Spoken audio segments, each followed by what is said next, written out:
Introducción. Desde el primer asentamiento europeo en América del Norte, en Jamestown en 1607 y en Plymouth en 1620, los Estados Unidos se convirtieron en un imán para las personas que iban en busca de aventuras, huían de la tiranía o simplemente intentaban conseguir una vida mejor para sí y para sus hijos. La pequeña corriente inicial aumentó tras la Revolución Norteamericana y la formación de los Estados Unidos, y se convirtió en una verdadera oleada durante el siglo XIX, cuando millones de personas cruzaron el Atlántico y en menor número el Pacífico, empujadas por la miseria y la tiranía y atraídas por un anhelo de libertad y prosperidad. A su llegada no encontraron las cosas ya hechas, ni mucho menos. No toparon con una vida fácil, pero hallaron libertad y oportunidad para obtener el mayor provecho posible de su talento. Mediante el trabajo duro, el ingenio, la frugalidad y la suerte, la mayoría consiguió alcanzar sus sueños y esperanzas, animando a sus parientes y amigos a que se reunieran con ellos. La historia de los Estados Unidos es la de un milagro económico y político, hecho posible al ser llevados a la práctica dos grupos de ideas, unas y otras, por una coincidencia curiosa, formuladas en documentos que se publicaron el mismo año de 1776. El primer conjunto de ideas apareció en La riqueza de las naciones, la obra maestra que convirtió al escocés Adam Smith en el padre de la economía moderna. Dicha obra analiza el modo en que un sistema de mercado podía combinar la libertad de los individuos para lograr sus propios objetivos, con la amplia cooperación y colaboración necesarias en el campo de la economía para producir nuestros alimentos, ropas y viviendas. El hallazgo clave de Adam Smith consistió en afirmar que todo intercambio voluntario genera beneficios para las dos partes, y que, mientras la cooperación sea estrictamente voluntaria, ningún intercambio se llevará a cabo, a menos que ambas partes obtengan con ello un beneficio. No es necesaria una fuerza externa, la coerción o la violación de la libertad, para conseguir la cooperación entre individuos que se pueden beneficiar de esta. Tal es la razón por la que, como dice Adam Smith, un individuo que intenta solamente su propio beneficio es conducido por una mano invisible a alcanzar un fin que no forma parte de sus intenciones. Ni el hecho de que ese fin no formara parte de sus intenciones es siempre malo para la sociedad. Al perseguir sus propios intereses, el individuo promueve a menudo los de la sociedad de un modo más efectivo que cuando intenta directamente promoverlos. No he visto nunca que quienes dicen comerciar para el bien común hayan hecho mucho bien. El segundo grupo de ideas aparecía en la Declaración de Independencia, escrita por Thomas Jefferson para expresar el sentimiento general de sus compatriotas. Proclamó una nueva nación, la primera en la historia regida por el principio de que cada persona tenía derecho a perseguir sus propios intereses. Consideramos que estas verdades son evidentes por sí mismas, que todos los hombres han sido creados iguales, que su Creador les ha dotado de ciertos derechos inalienables, que entre estos se encuentran la vida, la libertad y la búsqueda de la felicidad. O, como declaró John Stuart Mill casi 100 años más tarde, de forma absoluta y más extremada, el único fin por el cual es justificable que la humanidad, individual o colectivamente, se entremeta en la libertad de acción de uno, cualquiera de sus miembros, es la propia protección. La única finalidad por la cual el poder puede, con pleno derecho, ser ejercido sobre un miembro de una comunidad civilizada contra su voluntad es evitar que perjudique a los demás. La única parte de la conducta de cada uno por la que él es responsable ante la sociedad es la que se refiere a los demás. En la parte que le concierne meramente a él, su independencia es de derecho absoluta. sobre sí mismo, sobre su propio cuerpo y espíritu. El individuo es soberano. Gran parte de la historia de los Estados Unidos gira alrededor del intento de poner en práctica los principios de la Declaración de Independencia, desde la lucha por la abolición de la esclavitud, resuelta finalmente mediante una guerra civil cruenta, a la aspiración posterior a promover la igualdad de oportunidades, y al intento más reciente para conseguir la igualdad de resultados. La libertad económica es un requisito esencial de la libertad política. Al permitir que las personas cooperen entre sí sin la coacción de un centro decisorio, la libertad económica reduce el área sobre la que se ejerce el poder político. Además, al descentralizar el poder económico, el sistema de mercado compensa cualquier concentración de poder político que pudiera producirse.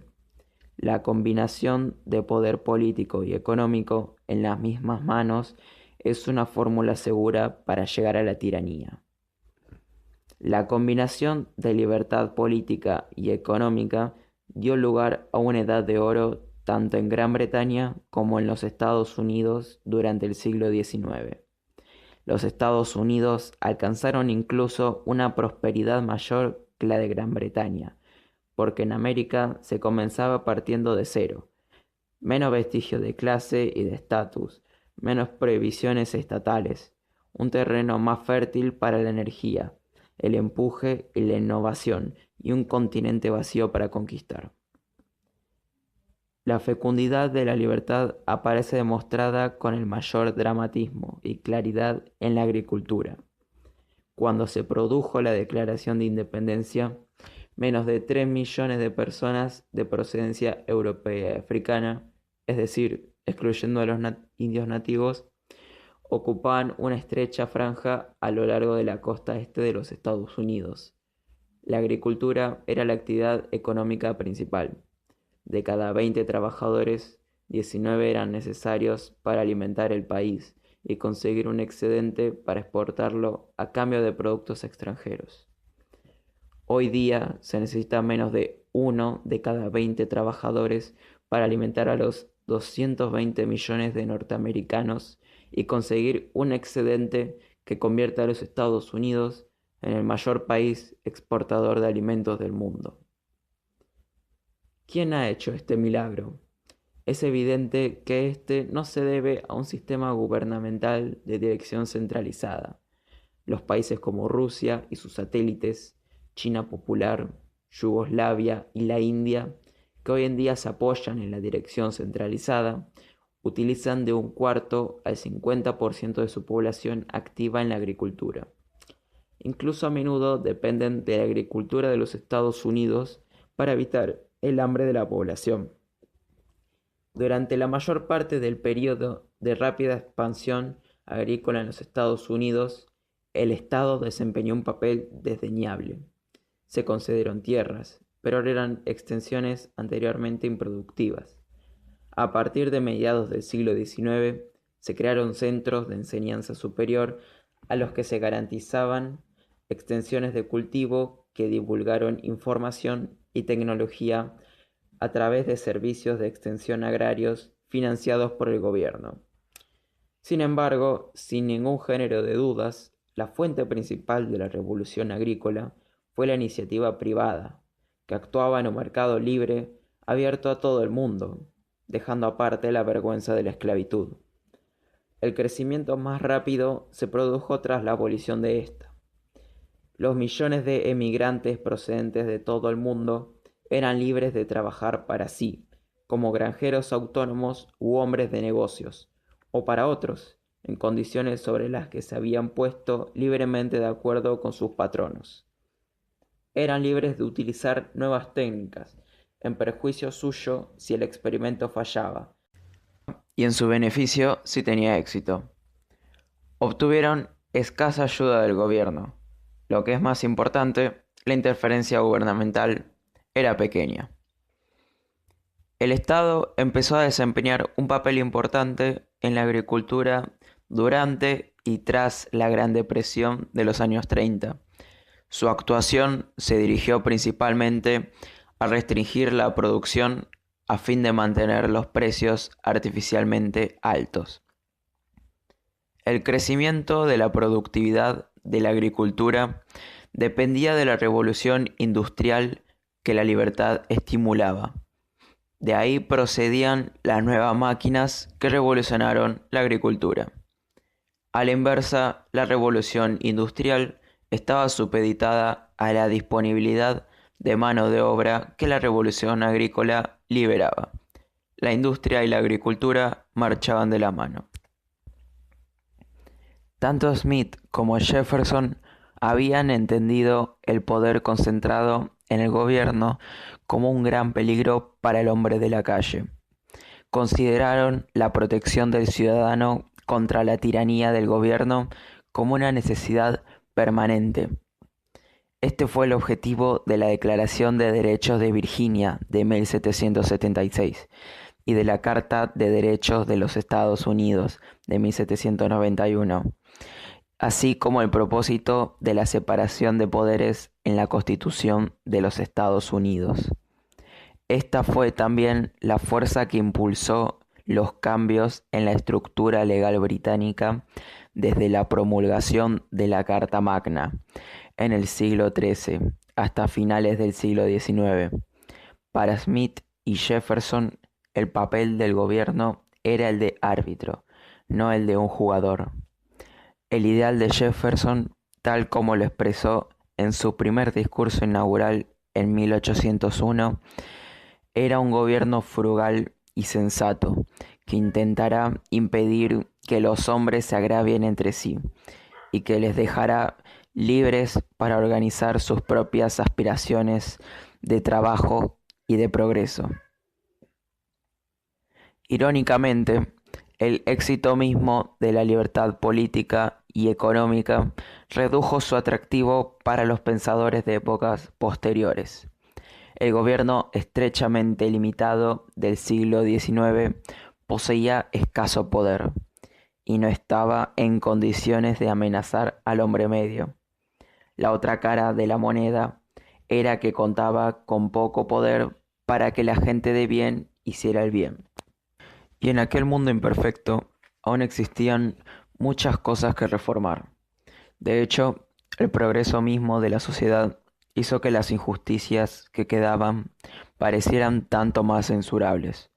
Como siempre, la gente dio por supuestos los desarrollos favorables y olvidó el peligro que podría representar para la libertad un gobierno fuerte. En vez de ello, se sintió atraída por las cosas buenas que un gobierno más fuerte podría conseguir, si el gobierno estaba en... Y en aquel mundo imperfecto aún existían muchas cosas que reformar. De hecho, el progreso mismo de la sociedad hizo que las injusticias que quedaban parecieran tanto más censurables. Como siempre, la gente dio por supuestos los desarrollos favorables y olvidó el peligro que podría representar para la libertad un gobierno fuerte. En vez de ello, se sintió atraída por las cosas buenas que un gobierno más fuerte podría conseguir, si el gobierno estaba en buenas manos. Estas ideas empezaron a influir sobre la política estatal en Gran Bretaña a principios del siglo XX. Alcanzaron una aceptación cada vez mayor entre los intelectuales en los Estados Unidos, pero tuvieron escasa repercusión sobre la política del gobierno hasta la Gran Depresión de los primeros años 30. Tal como se explica en el capítulo 3, la depresión se produjo por el fracaso del Estado en un área, la monetaria, donde ejercía el control desde el inicio de la República. Sin embargo, esa responsabilidad no se reconoció ni entonces ni ahora. Por el contrario, amplios grupos interpretaron la depresión como un fracaso del sistema capitalista de libre mercado. Este mito indujo al hombre de la calle a compartir el criterio de los intelectuales sobre las responsabilidades que incumben a los individuos y al gobierno. El énfasis en la responsabilidad del individuo sobre su propia suerte fue reemplazado por el énfasis en el individuo como un peón dominado por fuerzas más allá de su control. El punto de vista de que el papel del Estado consiste en servir de árbitro para impedir que los individuos luchen entre sí, fue reemplazado por la concepción del Estado como padre que tiene el deber de obligar a algunos a ayudar a otros. Estas opiniones han dominado la evolución de los Estados Unidos durante los últimos 50 años. Han conducido a un crecimiento de la actividad pública a todos los niveles, así como a una transferencia del poder de los estados y corporaciones locales al Estado federal y los burócratas de Washington. Cada vez más, el Estado se ha entregado a la tarea de quitar a algunos para dar a otros, en nombre de la seguridad y de la igualdad. Se ha fijado una política gubernamental tras otra para regular nuestras aspiraciones de trabajo y progreso, con el dictado de Jefferson en su cabeza. Capítulo 7. Esta evolución se ha debido a buenas intenciones, aunque no extensas de egoísmo. Incluso los defensores más ardientes del Estado paternalista y del bienestar están de acuerdo en que los resultados han sido decepcionantes. Tanto en la esfera administrativa como en el mercado, parece existir una mano invisible, pero que actúa precisamente en dirección opuesta a la que señalara Adam Smith. Un individuo que solo intenta ayudar al interés público, alimentando la intervención pública, es conducido por una mano invisible a alcanzar intereses privados que no formaban parte de sus intenciones. Esta conclusión se cumple una y otra vez a medida que examinamos en los capítulos siguientes las diversas áreas en las que ha actuado el poder público, ya sea para alcanzar seguridad, capítulo 4, o igualdad, capítulo 5, para promover la educación, capítulo 6, proteger al consumidor, capítulo 7, o al trabajador, capítulo 8, o para evitar la inflación y fomentar el empleo, capítulo 9. Hasta ahora, en palabras de Adam Smith, el esfuerzo uniforme, constante e ininterrumpido de cada hombre para mejorar su condición, el principio del que se derivan tanto la abundancia pública como la privada, ha sido suficientemente poderoso para mantener el progreso natural de las cosas hacia su mejora, a pesar tanto de la prodigalidad del gobierno como de los mayores errores de la administración. Al igual que el desconocido principio de la vida animal frecuentemente devuelve el vigor y la salud a la constitución humana, no solo a pesar de la enfermedad, sino también de las absurdas prescripciones del doctor. Hasta aquí, la mano invisible de Adam Smith ha sido suficientemente poderosa para vencer los efectos desvirtuadores de la mano asimismo invisible que actúa en la esfera política. La experiencia de los últimos años, crecimiento menor y disminución de la productividad, suscita la duda de si la inventiva privada puede continuar superando los efectos desvirtuadores del control gubernamental, si seguimos concediendo más poder al Estado, autorizando que una clase nueva de funcionarios civiles gaste una parte cada vez mayor de nuestros ingresos, en teoría en nuestro beneficio. Más tarde o más temprano, y tal vez antes de lo que la mayoría de nosotros espera, un sector público cada vez más intervencionista destruirá tanto la prosperidad que debemos al sistema de libre mercado como la libertad humana proclamada de manera elocuente en la Declaración de Independencia. No hemos alcanzado aún el punto a partir del cual es imposible volver atrás. Somos todavía libres, como el pueblo, para escoger si deseamos continuar hacia el camino que conduce a la esclavitud, tal como Friedrich Hayek tituló su profundo e influyente libro, o, si por el contrario, deseamos reducir los límites de la actuación gubernamental y confiar en mayor medida en la cooperación voluntaria entre individuos libres para alcanzar nuestros objetivos.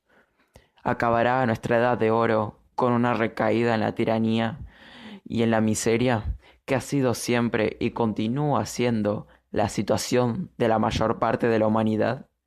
¿O, por el contrario, tendremos la madurez, la visión y el coraje para cambiar el rumbo, para aprovechar la experiencia y beneficiarnos de un renacimiento de la libertad? Si queremos escoger de forma adecuada, debemos entender los principios fundamentales de nuestro sistema, tanto los principios económicos de Adam Smith, que explican de qué manera un sistema complejo, organizado y que funcione sin distorsiones puede desarrollarse y prosperar sin dirección centralizada, y hasta qué punto es posible lograr la coordinación sin coerciones, como veremos en el capítulo 1, como también los principios políticos expresados por Thomas Jefferson en el capítulo 5. Debemos comprender por qué las tentativas para sustituir la cooperación por la dirección centralizada pueden provocar consecuencias tan graves, como veremos en el capítulo 2. Asimismo, hemos de entender la estrecha relación que existe entre la libertad política y la económica. Afortunadamente, se está produciendo un cambio. En Estados Unidos, Gran Bretaña, Europa Occidental y otros muchos países de todo el mundo, se es cada vez más consciente de los peligros que conlleva una dirección rígida y centralizada en exceso, y está aumentando el descontento hacia las políticas que se han aplicado. Este cambio se refleja no solo en la opinión pública, sino también en los medios políticos. Se está haciendo políticamente provechoso para nuestros representantes entonar otros cánticos y tal vez incluso actuar de otro modo. Estamos presenciando otro importante cambio en la opinión pública. Tenemos la oportunidad de alentar el cambio de opinión en favor de una mayor confianza en la iniciativa privada y en la cooperación voluntaria, en vez de hacerlo hacia el otro extremo, el colectivismo total. En nuestro último capítulo consideraremos por qué, en un sistema político supuestamente democrático, unos intereses privados concretos priman sobre el interés general. Trataremos asimismo de cómo corregir el defecto de nuestro sistema que hace posible tal situación, y nos ocuparemos de cómo poner límites al sector público sin menoscabo de su capacidad para asumir las funciones esenciales que tiene encomendadas: defensa de la nación frente a sus enemigos exteriores y protección de cada uno de nosotros frente a los abusos de nuestros propios conciudadanos, zanjando disputas y permitiéndonos dar nuestra conformidad a las normas que debemos cumplir. Fin de la introducción.